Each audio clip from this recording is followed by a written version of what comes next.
এই তো নবদ্বীপ ঘাট।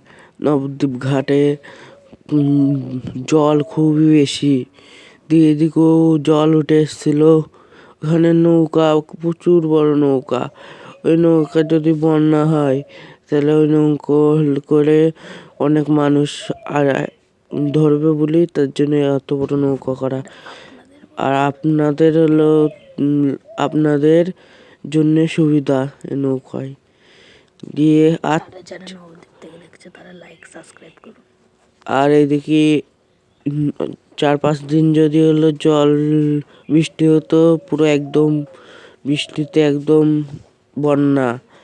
আর যারা যারা নবদ্বীপ থেকে দেখছেন তারা লাইক সাবস্ক্রাইব করুন এবং কমেন্ট।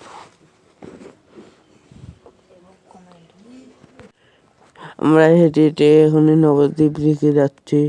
নবদ্বীপে এখানে খুবই সুন্দর একটা জিনিস আছে।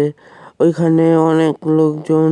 তাহলে চলুন নিয়ে যাওয়া যাক। চলুন নিয়ে যাওয়া যাচ্ছে এখন। ওইখানে একটা ঠাকুর আছে। ঠাকুরটা দেখেন, অনেক বড় করা ঠাকুর। এখানে ঠাকুর দেখানো যায়। ওই যে ঠাকুর মুখটুকু টেনে ভালো করে পারিনি তুলতে ভালো, কিন্তু আমি ছোটখাটো ইউটিউবার আমি, তাই আমার ভিডিওতে লাইক দিয়ে তোমার ভালো থাকুন, সুস্থ থাকুন, লাইক করুন, সাবস্ক্রাইব করুন, শেয়ার করুন, ফলো করুন। Tata, bye bye, see you.